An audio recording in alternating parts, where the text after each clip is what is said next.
My mother stood in Cable Street alongside the Jewish people and the Irish people who were opposing the fascists at that time. We all have a duty to oppose any kind of racism wherever it raises its head, in whatever form it raises its head. For decades, Jeremy Corbyn has been an outspoken campaigner for Palestinian rights. That's won him many friends. But his fervour for the cause has seen him accused of associating with some highly controversial groups and individuals, something to which the former Prime Minister alluded at the weekend. And I have to say that if our global alliances are going to be alliances with Hezbollah and Hamas and Hugo Chavez's Venezuela and Vladimir Putin's Russia, there is absolutely no chance of building a worldwide alliance that can deal with poverty and inequality and climate change and financial instability, and we've got to face up to that fact. Now questions are being asked about his links to this man, a self-confessed Holocaust denier. Paul Eisen, who's questioned the existence of the gas chambers, says Mr Corbyn has given money to his group, which commemorates the Deir Yassin massacre, the killing of 100 Arab villagers by Zionist paramilitary groups.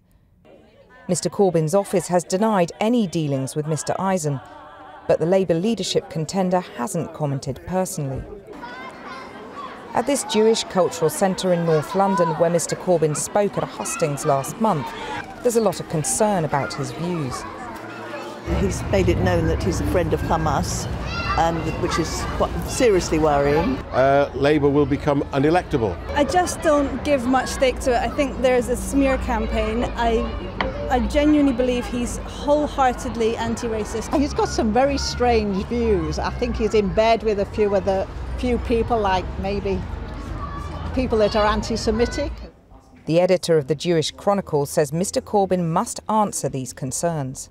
I think there's a deep sense of foreboding in the Jewish community about some of the people that Jeremy Corbyn associates with, whether it's a Holocaust denier, whether it's someone convicted of anti-Semitic incitement.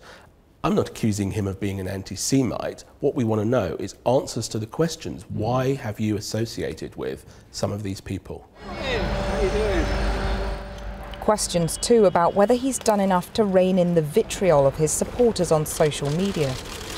One Labour MP says he's had anti-Semitic abuse from Corbyn backers, while leadership rival Liz Kendall has been subjected to misogynist invective.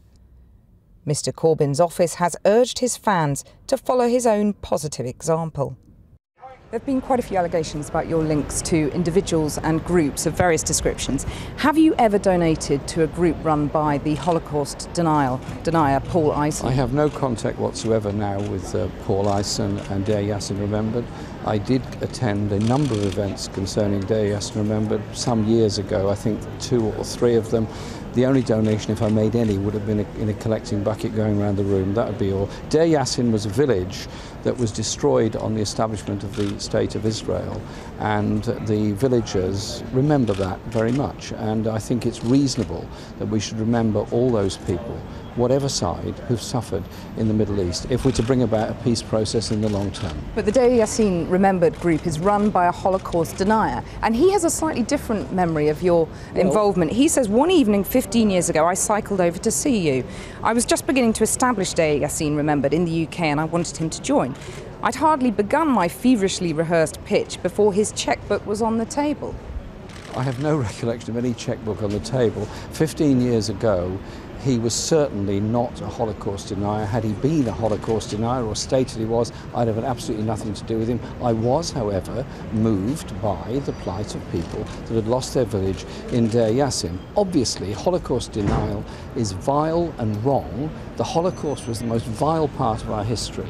The Jewish people that were killed by the Nazi Holocaust were the people that suffered the most in the 20th century. My generation have stood against racism. My mother stood in Cable Street alongside the Jewish people and the Irish people who were opposing the fascists at that time. We all have a duty to oppose any kind of racism wherever it raises its head, in whatever form it raises its head. So it was a misjudgment then, was it, to chuck the money in the bucket but for this man who was a Holocaust denier? At that time, I had no evidence whatsoever that Paul Eisen was a Holocaust denier. So you regret giving to his group now? Well, if he was a Holocaust denier at the time, yes. Whatever happened to that memorial fund, obviously I don't know, it's a long time ago, but as far as I'm concerned, many of us who are very concerned about the situation in Palestine and with the Palestine Solidarity Campaign absolutely refuse to have anything to do with anyone who is a Holocaust denier. It is ludicrous and wrong.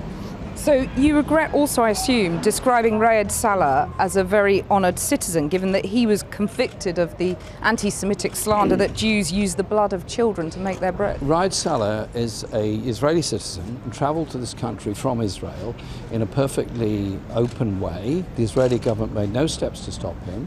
He arrived in Britain, addressed a couple of meetings about the situation of Palestinians within the state of Israel. The issue was, he was objected to by one Conservative MP, Mike Freer.